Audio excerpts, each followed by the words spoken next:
3 minutes had passed since Layla's heart had stopped, and now she remembered cardamom coffee, strong, intense, dark. A taste forever associated in her mind with the street of brothels in Istanbul. It was rather strange that this should follow on the heels of her recollections of childhood. But human memory resembles a late-night reveler who has had a few too many drinks. Hard as it tries, it just cannot follow a straight line. It staggers through a maze of inversions, often moving in dizzying zigzags, immune to reason and liable to collapse altogether. Hence Layla remembered, September 1967.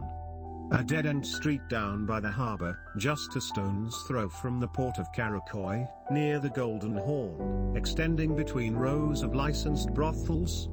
There was an Armenian school nearby, a Greek church, a Sephardic synagogue, a Sufi lodge, a Russian Orthodox chapel, remnants of a past no longer remembered. The district, once a thriving commercial waterfront and home to prosperous Levantine and Jewish communities, and then the hub of Ottoman banking and shipping industries, nowadays witnessed transactions of a very different kind. Muted messages were conveyed through the wind, money changing hands as fast as it was acquired. The area around the port was always so crowded that pedestrians had to move sideways like crabs. Young women in miniskirts walked arm in arm, drivers catcalled out of car windows, apprentices from coffee houses scurried back and forth, carrying tea trays loaded with small glasses. Tourists bent under the weight of their backpacks gazed around as if newly awake.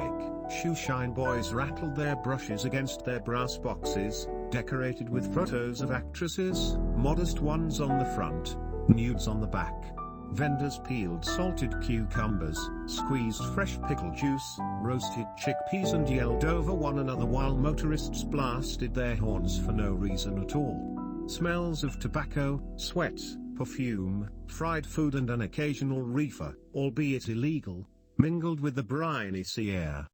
The side streets and alleyways were rivers of paper. Socialist, communist and anarchist posters plastered the walls, inviting the proletariat and peasantry to join the upcoming revolution. Here and there, the posters had been slashed and defaced with far-right slogans and sprayed with their symbol, a howling wolf inside a crescent.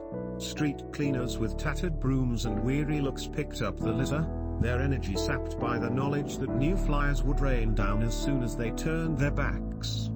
A few minutes' walk away from the harbour, just off a steep avenue, was the street of brothels. An iron gate in need of a fresh coat of paint separated the place from the world outside. In front of it stood a few police officers on 8-hour shifts. Some of them visibly hated their job. They despised this street of ill repute and anyone who crossed its threshold, women and men alike. An unspoken reprimand in their brusque manners. They kept their unflinching gaze fixed on the men huddled by the gate, raring to get in but reluctant to queue. Whereas some officers took it as they would any other job, simply doing what they were asked to do, day in, day out. Others secretly envied the punters, wishing they could trade places, if only for a few hours. The brothel where Layla worked was among the oldest in the area. A single fluorescent tube flickered at the entrance with the force of 1,000 tiny matches catching light and burning one after another. The air was thickened by the scent of cheap perfume, the taps encrusted with deposits of limescale and the ceiling coated with the sticky brown stains of nicotine and tar from years of tobacco smoke. An intricate lacework of cracks spread across the entire length of the foundation walls, as wispy as the veins of a bloodshot eye. Under the eaves, right outside Layla's window, dangled an empty wasp's nest, round, papery, mysterious. A hidden universe. Now and then she felt an urge to touch the nest, to break it open and reveal its perfect architecture, but each time she told herself that she had no right to disturb what nature had intended to remain intact, complete. This was her second address on the same street. The first house had been so unbearable that before a year was up she had done something no one else had dared to do before or ever since. She had packed her few belongings, put on her one good coat and walked out to seek refuge in the brothel next door.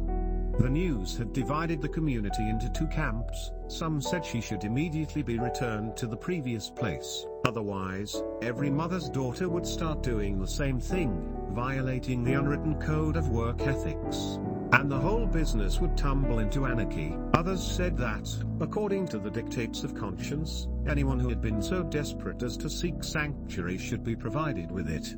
In the end, the madam of the second brothel, impressed by Layla's audacity as much as by the prospect of the fresh money she could bring in, had taken a shine to her and accepted her as one of her own. But not before paying a large sum to her colleague, extending her sincerest apologies and promising she would never let this happen again. The new madam was a woman of ample proportions, resolute gait, and rouged cheeks that sagged like flaps of staked leather. She had a tendency to address every man who walked in, whether a regular or not, as my pasha. Every few weeks she visited a hairdressing salon named Split Ends where she had her hair dyed a different shade of blonde. Her wide-set, protuberant eyes gave her an expression of permanent surprise, although this she rarely was. A web of broken capillaries fanned out across the tip of her mighty nose, like streams threading their way down a mountainside. No one knew her real name. Both the prostitutes and the punters called her Sweet Ma to her face and Bitter Ma behind her back.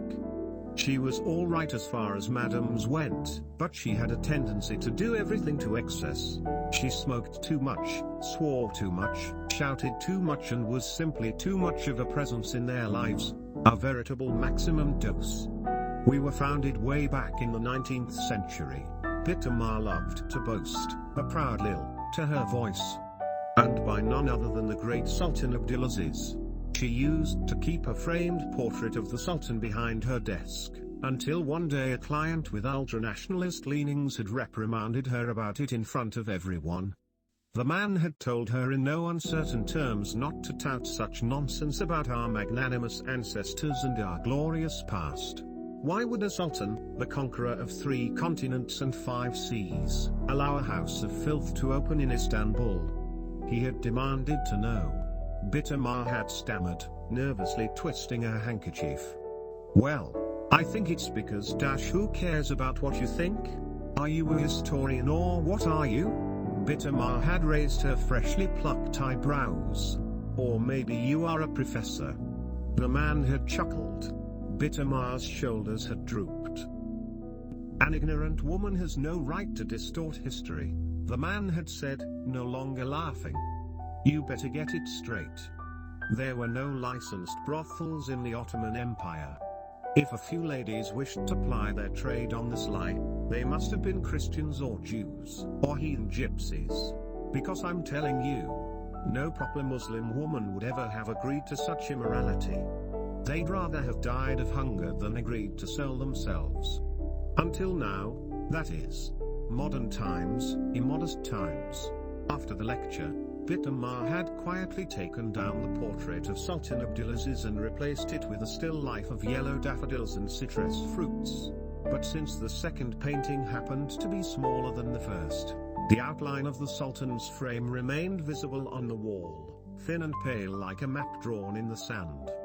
As for the client, the next time he showed up, the madam, all smiles and bows, welcomed him with cordial sweetness, offering him a hot chick he was exceptionally lucky not to be missing out on. She's leaving us, my pasha. Going back to her village tomorrow morning. She managed to pay back her debts, this one. What can I do? Says she will be spending the rest of her days repenting. Good for you, I said in the end. You can pray for the rest of us too. It was a lie, a rather shameless one. The woman in question was leaving, but for a different reason altogether. On her latest visit to the hospital she had tested positive for both gonorrhea and syphilis. Banned from working, she was obliged to stay away from the premises until completely free of infection. Bitter Ma did not mention this detail as she took the man's money and put it in the drawer. She had not forgotten how rude he had been to her. No one was to talk to her like that, especially not in front of her employees. For unlike Istanbul, a city of willful amnesia, Bitamar had an excellent memory. She remembered every wrong that had ever been done to her, and when the right moment arrived, she took her revenge. Inside the brothel the colors were dull, soulless brown, stale yellow and the insipid green of leftover soup.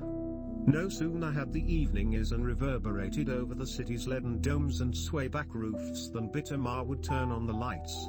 A string of naked bulbs in shades of indigo, magenta, lilac and ruby, and the whole place would be bathed in the strangest glow, as if kissed by a demented pixie. Next to the entrance was a large handwritten sign framed in metal that was the first thing anyone would see upon walking in. It read, "Citizen. If you wish to protect yourself from syphilis and other sexually transmitted diseases, you must do the following. 1. Before you go to a room with a woman, ask to see her health card. Check if she's healthy. 2. Use a sheath. Make sure you use a new one each time. You will not be overcharged for sheaths. Ask the landlady and she will give you a fair price. 3. If you have any suspicion that you might have contracted a disease, do not hang around here, go straight to a doctor. 4. Sexually transmitted diseases can be prevented if you are determined to protect yourself and to protect your nation." Working hours were from 10 a.m. to 11 p.m. twice a day. Layla had a coffee break, half an hour in the afternoon and 15 minutes at night. Bitamar did not approve of downtime in the evening, but Layla, insisting she got terrible migraines if she did not have her daily dose of cardamom coffee, stood her ground. Every morning, as soon as the doors were opened, the women took their seats on the wooden chairs and low stools behind the glass panels at the entrance. Those who had recently joined the brothel could be told apart from the old-timers simply by the way they carried themselves. The newcomers sat with their hands in their laps, their gaze unfocused and distant like sleepwalkers who had just woken up in a strange place. Those who had been around for longer moved nonchalantly and freely across the room, cleaning under their fingernails, scratching itchy spots, fanning themselves, examining their complexions in the mirror, braiding each other's hair. Unafraid of making eye contact, they watched indifferently the men strolling along, in groups, pairs and alone. A few of the women had suggested doing needlework or taking up knitting during these long hours of waiting, but Bitamar would hear none of it. Knitting, what a dopey idea. Do you want to remind these men of their boring wives? Or, worse, their mothers? Certainly not. We offer them what they have never seen at home. Not more of the same.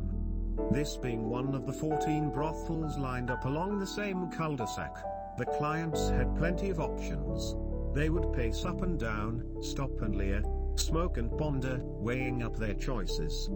If they still needed time to think, they would stop by a street vendor and drink a shot of pickled cucumber juice or eat a fried dough pastry, known as Kahane Tatlizai, Bordello Churro. Experience had taught Layla that if a man did not make up his mind in the first 3 minutes, he would never do so.